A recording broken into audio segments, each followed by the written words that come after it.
hailing frequencies open. Welcome to Wisconsin, where it is winter forever. Being inside for 6 months means I can do a cool house project without feeling guilty. So, I'm finishing my basement.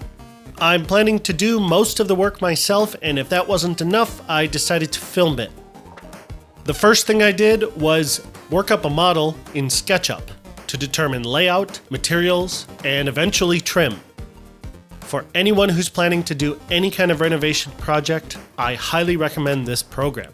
By the time this video starts, I've already put up the outer layer of XPS directly on the concrete and begun laying out the first few walls. Okay, so welcome to the basement project. What we have is one wall done, that's the long wall. I started measuring here in this corner. Everything's kind of based on that corner, including the square here and the spacing. So on this wall, right, you continue to kind of do the same thing. Nail down your bottom plate, screw in your top plate, and those are set by laser, and that has been critical in this whole operation. I started by getting the spacing in, 16 on center, right? Standard. So then what you do is you line up those marks with the laser, right? So you turn on the laser and you set it to self-level, and there you go. So now you have plumb, right, top to bottom. What I've been doing is just cutting them to size one by one and just toenailing them in.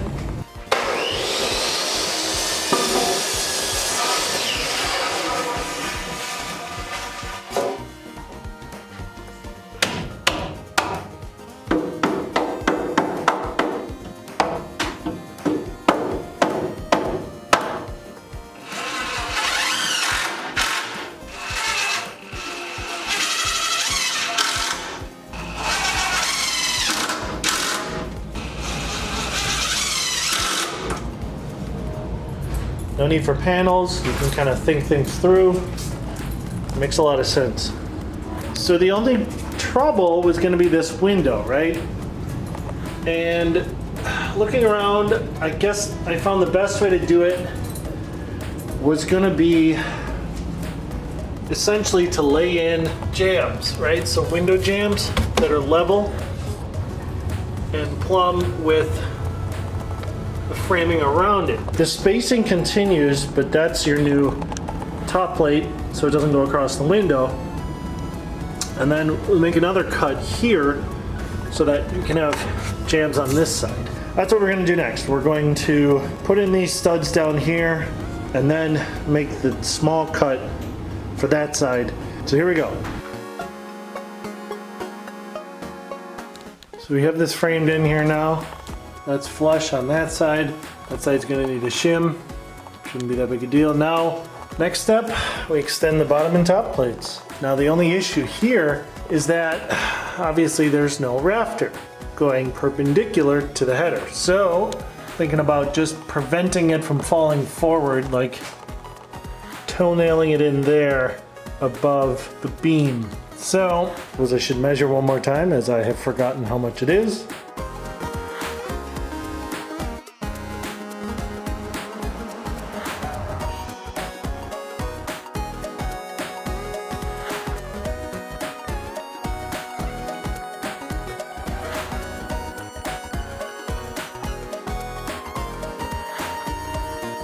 Okay, so we moved everything over to this side so that we could continue around the corner. A couple of things on this wall, the windows, and decided to do the beam in a very similar way because of that, right? So, goes under the beam. Was really hoping that this would be the stud. I connected the other header here too, but just barely didn't fit. And we're gonna continue here with the corner. Put in the California corner first, and then we'll do the first stud on this bottom plate here. Now the header for here, it's gonna go all the way to past here. And so there's this electrical conduit, right? The only thing that goes to is the light here. So I'm gonna have to tear that light out. Barely have enough light as it is, so we will do that now. Now all I have is the shop light here and this work light. So to remove it though, it was not elegant. I had to cut the conduit.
In my markup here, I've marked out the corner, right?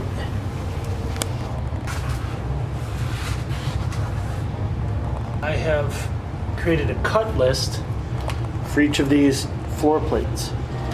So I wrote it down and I've been just cutting them up.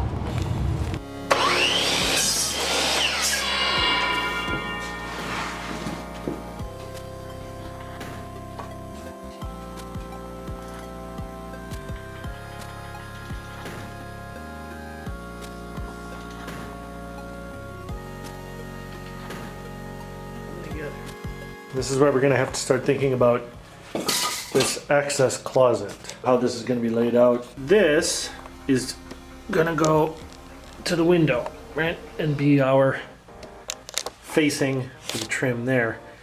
This is only gonna be up to that new header up there, and which is the bottom of the window. And it's gonna provide us a nailing surface for this plane.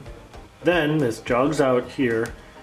Now we need a new plane and we have to make it parallel with that window. Facing here, right? And that's gonna be in line with the drywall that comes out. Come out, turn the corner, same thing. Now we get into the doorway, king stud and jack stud, a 30-inch door opening, rough opening. I also wanted to basically frame around this thing, which who knows what it actually is. Didn't want to have to deal with it, dig it out, move it. So I'm just gonna frame around it. So after this here, we turn and we go off into space. We're gonna start with this, then do our bottom, then continue our normal studs up, do the rest of the window, then continue into the corner, is the plan.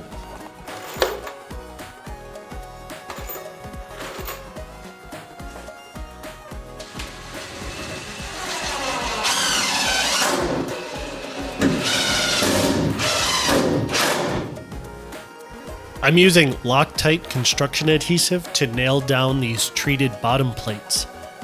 Firing the treated nails into these smaller pieces might cause them to split or get in the way of the studs.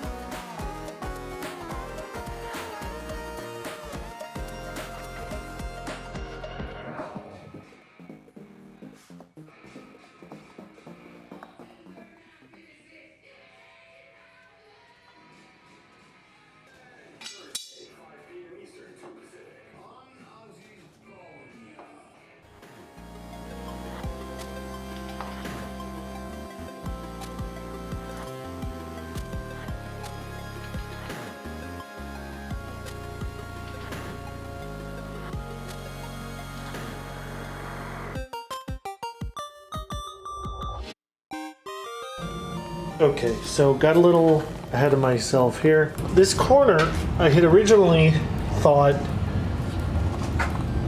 that this plane here would have been occupied by this, right? It would have been okay to just not have this.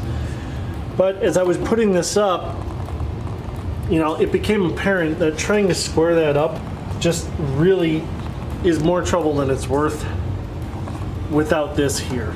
So I'm gonna put this one in and then come back and put this one in. I think even before I do this corner, I might actually halt this whole side, just do the doorway here, but then just come back and take care of that, the half wall.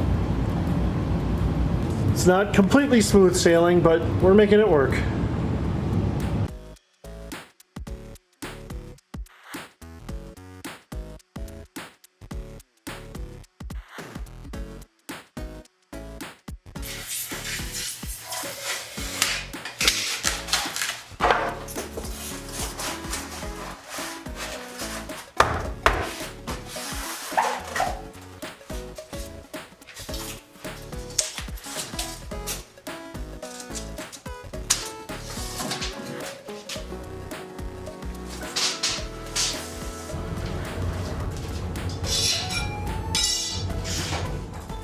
A couple of things. I took out the temporary pink stuff and replaced it where possible with 3 inches of the XPS. So the R value should be the same, but it looks a little cleaner. There should be a vapor barrier now along the entirety of it. As far as this half wall goes, what we're gonna do is have a shelf here, right, with drywall. We're going to build the wall up to it. The plan for this wall then is to use the laser as the source of truth, right? That's level. So there's no way to get the top plate in to the top there. So we measure each of the sticks, cut each of them to length, toenail the sticks in, put the top plate on top, and fasten the sticks from the top. So that is exactly what I did, and I forgot to film it. Here, we're using the same Loctite adhesive to nail the top plate to the steel beam. This is the 8X stuff, which is now a little bit harder to find. You can find tests on YouTube which rate this stuff at crazy high load limits.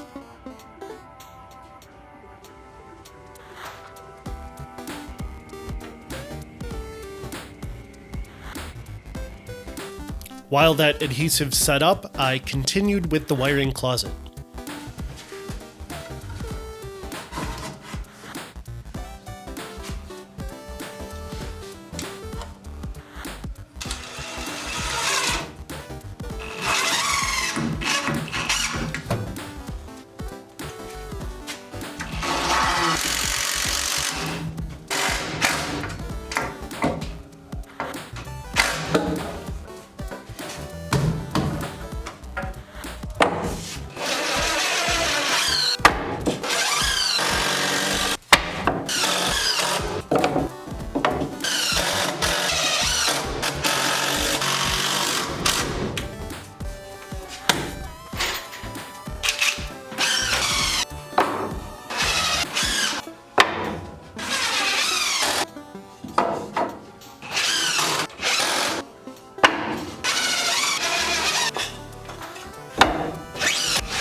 Okay, so framing situation update.